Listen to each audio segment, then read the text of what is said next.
Welcome back to The Person Everyone Needs. I am your host, Webb Hoggard. Today's episode, we are going to talk about a word that personally I've been infatuated with recently, and I believe that this could be the key to, number one, breaking the back of your enemies, to inspire the courage you need to chase after your dreams and see things come to pass, and then it readies you to be ready for whatever battle is in front of you.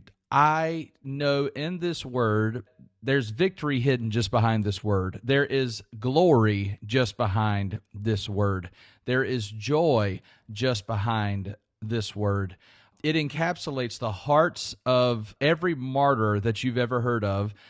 They used this and they had this word in their heart. It made them more than conquerors. It brings boldness to those on trial. It brings clarity to those who wish to see you waffle. It brings strength in the midst of uncertain times. The word that I'm going to talk to you today about is the word nevertheless. Recently, I preached a message on this. Jesus, in his last moments before being incarcerated and eventually tried and crucified the next day, while he was in Gethsemane, he prayed a powerful prayer. He said to God, "Father, if you are willing, may this cup pass from me." We know what the cup was. The cup was the cross. The cup was being separated from God and his friends, and it was just a heartbreaking scene.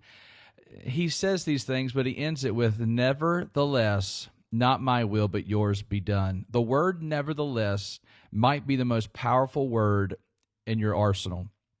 That word shows up other places too. In 2 Samuel chapter 5, David has decided to make the city Jerusalem, which was not a part of Israel. In fact, there was a group there called the Jebusites that lived on that mount. And David decided, though, that was the place that he wanted to make the capital city of the nation of Israel. 2 Samuel chapter 5, verse 6 says, "And the king and his men, David and his men, went to Jerusalem against the Jebusites. The inhabitants of the land who said to David, 'You will not come in here, but the blind and the lame will ward you off,' thinking, 'David cannot come in here.'"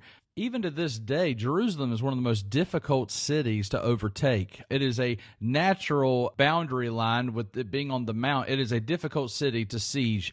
And yet David, we see in verse 7, it says, "Nevertheless, David took the stronghold of Zion," that is, the city of David.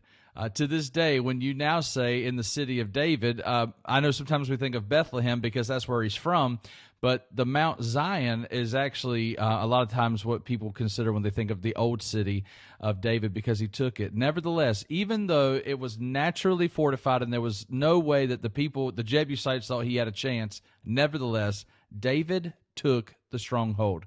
I don't know what stronghold is against you. I don't know what barriers are in the way of you getting to your dreams. But I tell you, you sit around and rehearse your problems, your excuses, and your reasons for not reaching where you want to. I can promise you will never traverse it. But if you'll say, "Nevertheless, I know I'm too old to start. I know I'm too uneducated to get there. I know I'm ignorant. I know that I'm poor. I know that my family wouldn't be okay with it. I know I would have to move. I know that I'm in a season of my life where I can't pursue these things." If you keep accumulating all of the reasons why you can't do it, you get to keep those. I heard Stephen Furtick recently say, "If you argue for your limitations, you get to keep them." If you argue for your limitations, you get to keep them. And as a good preacher would, he doesn't leave you hanging there. He also says, but if you agree with God about your potential, you get to grow into it. I'm telling you today that if you go to your therapist, if you go to most of the people in your life, your friends, they are trying to help you cope with the difficulties in your life. But what they will do is they will arm you with excuses. And today, I want to arm you with a different word. I don't want you to be armed with the reasons why you can't. I want you to say, nevertheless, nevertheless, even though those things are true, yes, you are poor. You are not in the right space to do this. You are not in the right season. Nevertheless, pursue the thing that is in front of you to do. That's what the person everyone needs is someone that looks and says, look, I can't help anybody. I've got no right to tell somebody what to do. Who am I? I don't know enough to help somebody through the things that they're going to, yet they still show up and they do what they can even if they can't fix the whole thing. If you argue for your limitations, you get to keep them. That is a big deal. We are never impressed at the stories that the people, they don't rise beyond their station. They meet their potential. We very seldom are like, wow, look at that guy. He just met perfectly the person that he was. We get inspired by stories of people who rise above their station, rise above their limitations. My son recently he's just enamored with trying to figure out what is his gift. That's a 4-letter word that I'm getting tired of hearing about. Because here's the thing. If you will exercise the gift you have, you may gain more gifts. You don't need to know what you have in the bag. You need to use what you have in the bag, and you might add to it in the future. If you need a 4-letter word, and I'm not going to use some of the ones that pop in our head when we say 4-letter words, or when you think of your limitations, the 4-letter word I'm going to say to you today is work. If you will be faithful with what you have, there's no telling the potential that you'll reach. I know that you've been set back. I know in your health journey that you have all the reasons. Heredity, you probably got hurt as a child. You've been dealing with some emotional damage. You've let yourself go. You live in an area that don't have good nutrition. I can tell you all the reasons why I'm not physically where I want to be. Nevertheless, it is my responsibility to do the best I can with what I've been given. And so that's the job in front of us, is to be nevertheless types of people. And here's the thing, I want to arm you with this, not just for yourself. I do want to arm this for you. I want you to break the back of the devil when he comes and whispers to you about how you're not good enough and your past is too stained for you to do anything. When he comes and reminds you over and over again that nobody loves you and that you're lonely on today and you always will be, I want you to say back to the devil, that may have been my past. All those things may have been true. I may have failed. I may have messed up. I may be lonely now. Nevertheless, I'm going to try again. I'm going to bless again. I'm going to be there when they need me again. I'm going to pick those up that need to be helped. I'm going to do it again. I'm going to go back to church. I'm going to do it again. I'm going to serve again. I'm going to get on the team again. I'm going to chase the dream. I'm going to go back to school. I'm going to go after the promotion again. I'm not going to quit just because I didn't get what I wanted. I'm going to take the test again. I'm going to ask help from the mentor again. I'm going to go after it again. Nevertheless, I know what the past holds. I know what has happened already. And I'm just going to say, nevertheless, I'm going to keep going forward. There are other times in the Scripture, I mentioned one of David, I mentioned one of Jesus, but there's other times in the Scripture where this word is powerful. Elisha goes to Elijah and asks for a double portion of what Elijah has. Elijah was like the greatest man of God that within centuries, most likely. And Elisha comes and says, I want a double portion. And Elijah's response was, this is a hard thing. Nevertheless, you've asked for a hard thing. Nevertheless, God can give it to you. He absolutely can give it to you.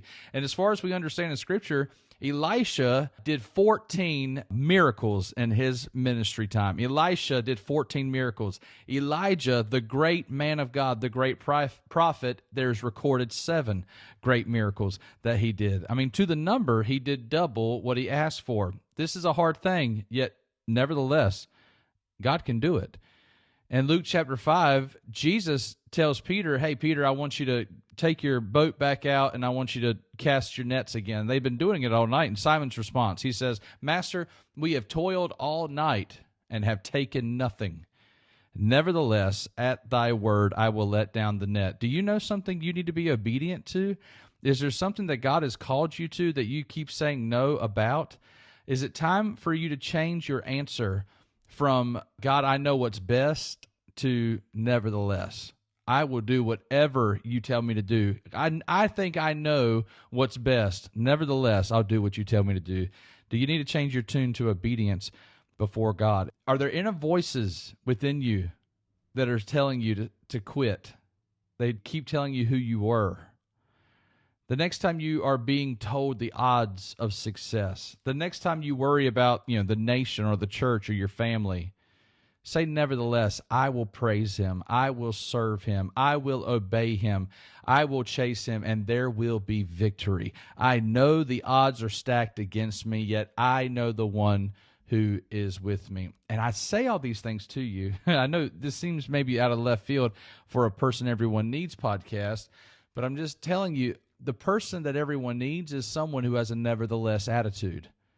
In the midst of being told that what you do won't matter, you need somebody who looks at you and say, okay, nevertheless, I'm going to still help you.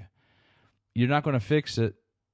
Somebody looks at you and says, you can't really help that person until they're ready to help themselves. Nevertheless, I'm still going to pour out all that I can. I'm still going to put my effort in. You know that spouse is never going to change. They're never going to be a different person. Nevertheless, I'm going to serve the way God has called me to serve. You know that church will never grow. You know that ministry is doomed. Nevertheless, I will be faithful. I will steward what I've been asked to do. I will be obedient. Even though I have cast out the nets all night long, I will go back and cast again. This is my job. This is who I am. I will be a person who is a can-do person and not a this-can't-work person. I'm going to be a nevertheless kind of person, and that could change everything for you. I know you've been given a tough hand. Nevertheless, play it with everything you got, because that's the person everyone needs.